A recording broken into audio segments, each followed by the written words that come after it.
What would you do if the 3 children you sacrificed everything for suddenly demanded you care for the man who destroyed your life? Hey everyone, and welcome back to our channel.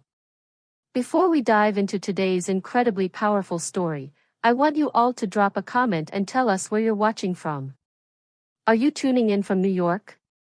Maybe London? Or perhaps somewhere exotic like Bali? We love connecting with our amazing community from all around the world, so don't be shy, let us know. Today's story will absolutely blow your mind. It's about betrayal, sacrifice, and the most satisfying revenge you'll ever hear. So grab your favorite snack, get comfortable, and prepare for a roller coaster of emotions. My name is Grace, and at 52 years old, I thought I had seen the worst life could throw at me. I was wrong. The phone call that shattered my world came on a Tuesday evening. My daughter Emma's voice was filled with false righteousness as she spoke words that made my blood run cold. "Mom, we've made a decision. Dad is coming home, and you're going to take care of him." Dad. The man who had vanished 25 years ago with every penny we owned, leaving me drowning in his debts with 3 small children to feed. The man who chose to abandon his family without a backward glance was now paralyzed and conveniently needed care, my care, specifically. "He's your husband, Mom," my son Marcus added, his voice dripping with moral superiority. A wife's duty doesn't end just because times get tough. My youngest, Tyler, chimed in with tears in his voice. "Mom, if we don't help him, he'll die alone. We can't have that on our consciences." The sheer audacity left me speechless. These were the children I had poured my soul into raising. The ones I had worked 3 jobs for, bleeding my fingers raw doing piecework by candlelight just to keep food on the table. And now they wanted to drag the architect of our misery back into our lives. The rage that consumed me was so intense, so all-consuming, that something extraordinary happened. As I lay in bed that night, my heart racing with fury and betrayal, I felt something shift in the universe itself. When I opened my eyes the next morning, I was back, exactly 1 month before that phone call was supposed to happen. Heaven had given me a second chance, and I wasn't going to waste it. 25 years ago, my husband Robert had been a charming dreamer with big plans and bigger lies.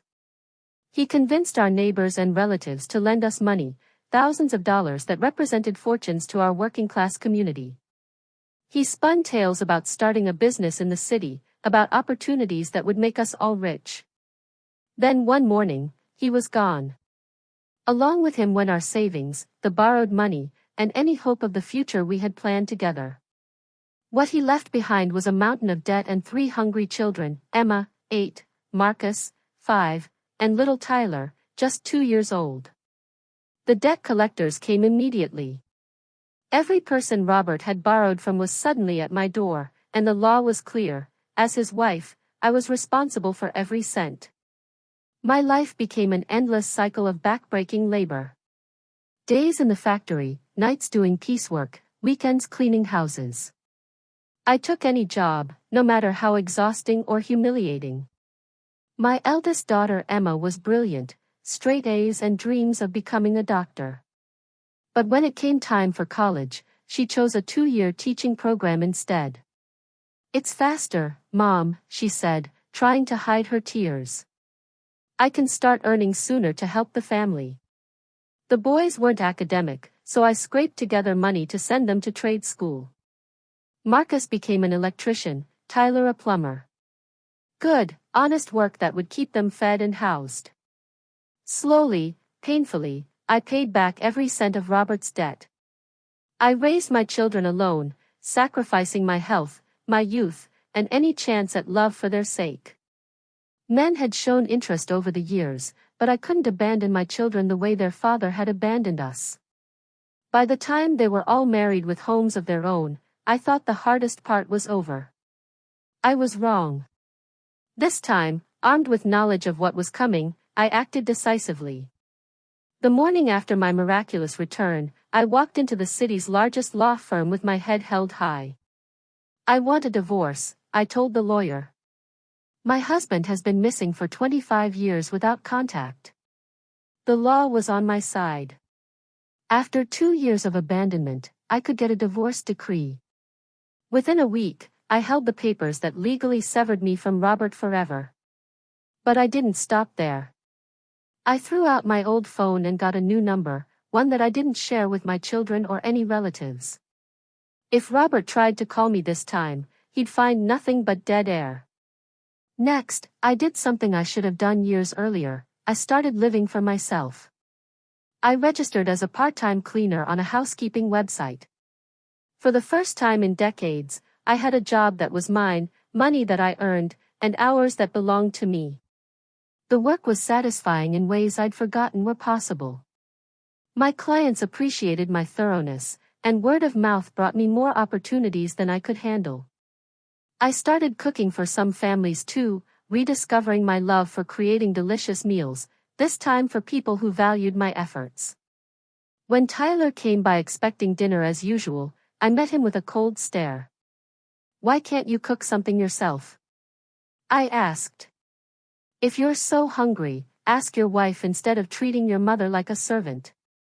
His shock was almost comical. "Mom, what's gotten into you?" "I just asked for a meal." "You're a grown man with a wife and your own home," I replied firmly. "Start acting like it." I picked up his jacket and threw it at him. "Don't come here expecting free meals anymore. I've worked for 25 years. Now I'm going to rest." Emma called later that evening, furious that I hadn't done her laundry as scheduled. "From now on, hire a maid or clean up after yourselves," I told her calmly. "I'm done being your unpaid servant." "But Mom," she protested, "we're going through promotions at school. I'm so stressed and tired." "Emma," I interrupted, "I've been raising you and your brothers for 25 years. I've done enough. I want to live a life I choose for myself. Can you understand that?" The silence on the other end told me she couldn't. All 3 children showed up at my door that evening, faces grim and accusatory. They couldn't understand why their personal maid had suddenly developed a backbone. "Mom, what's going on?" Marcus asked, his practiced smooth-talking voice in full effect. "Are you feeling unwell?" "I'm fine," I replied. "I've just realized I've been drifting aimlessly, doing housework for ungrateful adults who should be taking care of themselves. I want to get a job and build my own life." "Get a job? At your age?" Tyler blurted out, looking at me like I'd lost my mind. "What could you possibly do? End up as someone's cleaning lady? Isn't that exactly what I am for you now?" I shot back.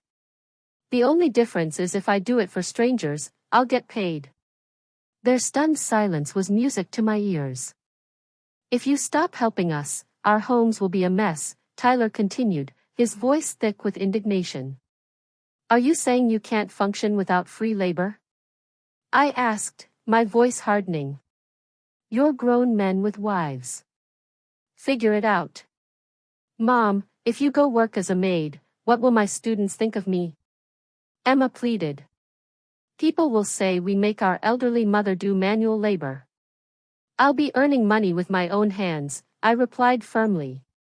"There's nothing shameful about honest work. What other people think is their business." I opened the door and ushered them out, leaving them staring at each other in confusion on my doorstep. My new life blossomed beyond my wildest dreams. My cleaning clients loved my work so much that I transitioned into private cooking, earning even better money. For the first time in decades, I felt genuinely happy and fulfilled. One of my regular clients was Mrs. Eleanor, an 80-year-old woman with a sharp mind and kind heart. We developed a genuine friendship over our shared love of cooking and gardening. When her daughter offered me a position as her companion in sunny California, I initially hesitated. Part of me still foolishly hoped my children would come to their senses. That hope died completely when the call finally came. One evening, all 3 children appeared at my door with unusually solemn expressions. "Mom," Marcus began heavily, "Dad called me." My heart should have been racing, but instead, I felt nothing but cold calculation.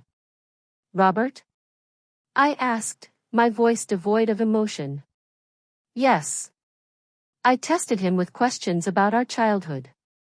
He knew everything, Marcus said, excitement creeping into his voice despite the gravity of the situation. I stared at him with ice-cold eyes. And why exactly should I care about a man who stole our money and disappeared for 25 years? It's been so long, Mom, Emma chimed in quickly. Can't you just let go of old grudges? He's paralyzed now. He needs us. He needs you, I corrected. I have nothing to do with that man. I pulled the divorce certificate from my purse and placed it on the coffee table. Their jaws dropped in stunned silence. If you want to forgive him, that's your choice, I said coldly. But he's not welcome in my home. This house belongs to me. The argument that followed was explosive. They accused me of being heartless and cruel.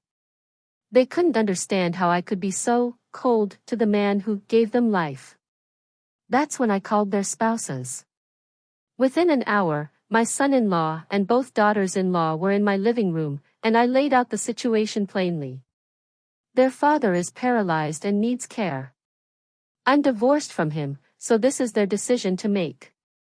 You all need to decide whose house he'll stay in. The shouting started immediately. Absolutely not, Emma's husband declared. She's the daughter, it's inappropriate for her to care for her father when she hasn't even cared for her own in-laws yet. Don't look at us, Marcus's wife shrieked.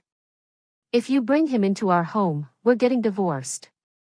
Tyler's wife was equally adamant, you try it, and I'll show you how quickly I can file divorce papers too. Sitting in my bedroom, I couldn't help but laugh at their predictable selfishness. They wanted the moral high ground of saving their father, but none wanted to do the actual work. I heard Emma whisper to her brothers, let's just bring him here on New Year's Eve. Once he's here, Mom will have to accept it. They had learned nothing. The next morning, I called a locksmith and changed all my locks. My home was now truly mine alone. On New Year's Eve, as expected, they arrived with Robert. Through the peephole, I could see the pathetic shell of the man who had once destroyed our lives. He was thin, gray, and helpless, everything his selfish choices had led him to become. What are you doing bringing him to my house? I called through the door. I told you I never wanted to see him again. Mom, just open the door so we can talk, Marcus pleaded. Grace, please let me come home, Robert croaked from the hallway, his voice weak and desperate. Get lost, I spat, and returned to my cooking. They pounded on the door, creating such a scene that my neighbors came out to investigate. When I explained the situation in our building's group chat, how Robert had abandoned us 25 years ago and my children now expected me to care for him, the entire building turned against them. What kind of rotten kids are you? My neighbor Mrs. Chin shouted in the hallway. If you want to care for him, do it yourselves. Trying to guilt-trip your own mother on New Year's Eve? Shame on you, another neighbor added. A deadbeat who abandoned his family, this is karma, came another voice. Security arrived and, with the help of the angry crowd, my children were forced to carry Robert away into the freezing night. They had nowhere to go and ended up dumping him at the cheapest nursing home they could find. The neighbors' support meant everything to me. For the first time in my life, people were taking my side, validating my pain and my choices. But my children's selfishness hadn't reached its limit yet. 3 months later, they returned with the most audacious request of all. Robert needed surgery, $100,000 worth. Their spouses refused to pay, so they came to me with a solution that left me speechless. We want you to sell the house, Emma announced as casually as if she were asking me to make tea. The surgery costs $100,000, and this place is worth at least $150,000, Marcus explained. You could use the money for his surgery and move into a nice nursing home with the leftover $50,000. I stared at each of their faces, memorizing the cold calculation I saw there. These were the children I had sacrificed everything for. They wanted me to sell my home, the only security I had ever achieved, to save the man who had nearly destroyed us all. Something inside me snapped. I grabbed the broom from the corner and started swinging it at them with all my might, screaming at the top of my lungs, "Get out! All of you! You want the reputation of being good children but won't sacrifice anything yourselves. I was a fool to ever have hope for you." I chased them out, beating them with the broom until they fled, covered in red marks and thoroughly humiliated. That night, I called Mrs. Eleanor's daughter and accepted her offer to move to California. It was time to leave these ungrateful leeches behind forever. I sold my house quickly, taking a lower price for a fast sale. I didn't tell my children; they had forfeited any right to know about my life when they asked me to sacrifice my home for their father's medical bills. California was paradise. Mrs. Eleanor's daughter had bought a beautiful villa with ocean views and a garden full of flowers I couldn't name. For the first time in my life, I was living somewhere truly beautiful, somewhere that felt like home rather than just shelter. I cared for Mrs. Eleanor for 5 wonderful years. We became so close that neighbors thought we were mother and daughter. When she passed peacefully in her sleep, her daughter gave me a generous bonus and offered to sell me the villa. With my savings, the money from my old house, and years of good wages, I could afford it easily. This little slice of paradise was mine. I learned to garden, converting rooms into a small bed and breakfast for tourists. I also took a part-time job cooking for my neighbor, Professor James, a retired widower who had become a dear friend. Slowly, carefully, James and I fell in love. When he proposed, he did something Robert never would have. He included his children in the conversation, making it clear that our finances would remain separate and that he loved me for who I was, not what I could do for him. We married when I was 60 and spent 20 beautiful years together. When he passed at 88, his children, who had become like my own, honored his wishes and took care of my final arrangements. I lived to 80, surrounded by people who truly loved me. My last wish was for my ashes to be scattered in the ocean I had grown to love so much. As for my biological children, the story of their shameful behavior spread through social media when a vlogger in my old neighborhood documented everything. Emma was demoted to a rural school after parents complained about her character. Marcus and Tyler both lost their jobs when their employers faced boycotts. Tyler's wife divorced him, smart enough to cut her losses before they had children. Robert eventually died alone in that cheap nursing home, his body covered in bedsores, abandoned by the children who had claimed such devotion to him. The day they gave up on me was the day I gave up on them. And it was the best decision I ever made.